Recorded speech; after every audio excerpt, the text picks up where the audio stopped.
Good evening বন্ধুরা। আমাদের বাড়িতে আজকে ছোটোখাটো পিকনিক হচ্ছে আর কি, লুচি আর মাংস। তো কালকে আমার বর কড়াইশুটির কচুরি করেছিল, একটাও ফোলেনি। তো আজকে আমি বরকে বললাম তুমি বেলো, আমি ভাজি দেখি ফোলে কি না। তো যাই হোক, মোটামুটি কয়েকটা ফুলেছে, চেষ্টা করছি ফোলানোর। তো ময়ানটা ঠিকঠাকই দিয়েছি, কিন্তু কালকে বর ময়ানটা ঠিকঠাক দিতে পারেনি। তো যাই হোক, নিজেরাই খেয়েছি। আর এদিকে আমি লুচি করে ফেলেছি, আমার বর মাংসটা নিজের হাতে করবে, দায়িত্ব নিয়েছে। তো দেখা যাক কীরকম করে।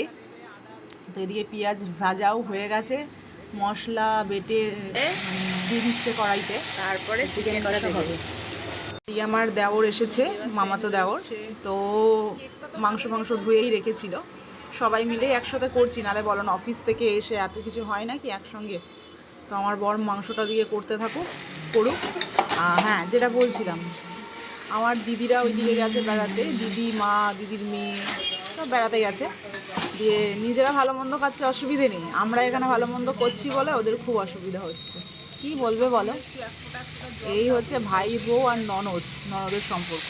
অল্প জল দাও, অল্প এইটুকু জল দাও, দিয়ে কষা। ভাইয়ের ভালো সহ্য হয় না। চিকেন কষাটা তো ভালোই হয়েছে গো, সেদ্ধ। ট্যান্টানা মাংস, লুচি আর সোয়াবিন আলুর তরকারি সকালে ছিল, সেটা এসছে। আর বর মিষ্টি পাতে দিয়ে দিয়েছে। তো চলো ঠিক আছে, গুড নাইট বন্ধুরা, টাটা।